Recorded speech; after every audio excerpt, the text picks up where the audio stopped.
大家好，我是来自奇效实验室的范雪伦。今天要和大家分享如何利用同制的玉子烧锅，在早上以一锅到底的方式，快速完成煎、炸、卷3道便当菜。这个新入手的玉子烧锅尺寸是15乘以10.5公分，深度有3公分。铜的导热性很好，其实不少天妇罗炸锅也是用铜做的，就是为了炸不同食材时，油温能够快一点调整。今天就来试试看炸马铃薯，为便当加菜。马铃薯把皮洗干净后，切成大约1公分厚的圆片，保留皮的风味，可以带来不同的口感。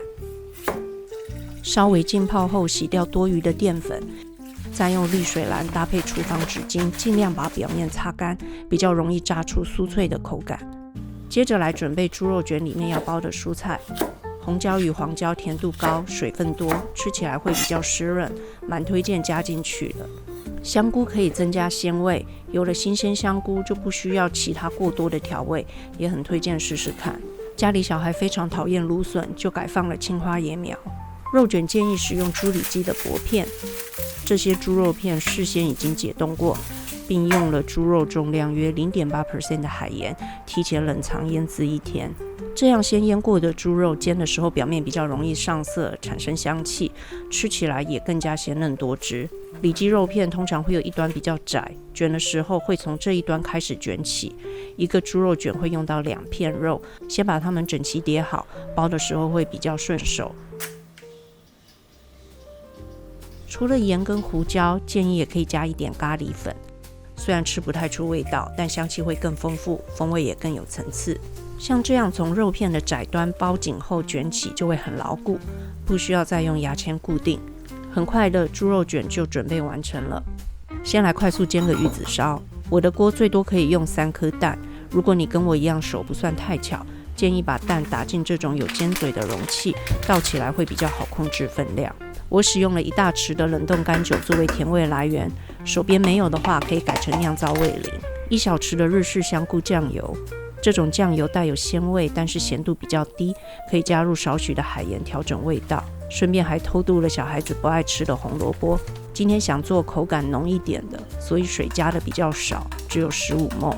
首先开火，把锅烧热。一开始油倒多一点没有关系，用厨房纸巾抹均匀的时候，也会顺便吸掉多余的油脂。我自己也不是什么玉子烧高手，但只要记得锅要热，油要热，蛋液一次不要倒太多，基本上应该都能顺利的卷起来。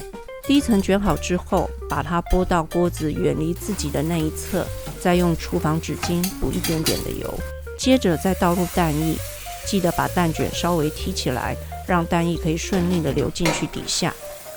蛋卷变大之后，翻的时候稍微抛一下锅，会顺手许多。今天顺利的完成了，心情非常的开心。接着来煎猪肉卷。锅和油都热了之后，把肉卷放下去，要煎得漂亮。小秘诀是不要随便翻动，等闻到猪肉的香气出来，可以轻松拨动肉卷的时候，就代表已经定型，这时候再来翻面。像这样上色的很漂亮，而且固定的很好，翻动也不会散开。铜锅导热很快，可以透过调整与火源的距离来控制温度。等到每一面都煎成金黄，蔬菜也散发出香气之后，就差不多了。最后补上1/2小匙的日式香菇酱油，烧到酱汁变得浓稠，增添香气与酱色就完成了。最后来炸马铃薯，铜锅导热很快，只要筷子一碰到油就冒出小泡泡，就表示油温到了，可以放入沥干的马铃薯片了。马铃薯要炸熟需要一段时间，趁这个空档来快速把便当必备的饭团包一包。今天的饭团使用的是自制香松，搭配少许的紫苏油。包之前让手沾上盐水再捏，饭团会较有光泽，而且能帮助防腐。盐使用的比例大约是水1大匙搭配盐1/2小匙。接下来确认一下马铃薯有没有熟，用筷子轻轻一戳就穿过去了，代表炸熟了。先起锅切成扇形之后，再用更高温的油把表面炸酥一点。马铃薯一下锅就起大泡泡，像现在这样就是我们要的油温。炸到金黄，表面微微隆起就完成了。第一次尝试用铜制的玉子烧锅完成所有的便当菜。最让我惊艳的地方是，拿来炸小分量的炸物真的很方便。除了油温升降快，因为用油量少，比较不会喷溅的到处都是，整体效率真的提升很多。今天要装的便当盒虽然有3层，因为有不同菜色的关系，看起来还是很丰富不单调。放凉之后，一层一层堆叠起来，在侧边绑上保冰带，就可以送小朋友出门，准备迎接今天的登山活动了。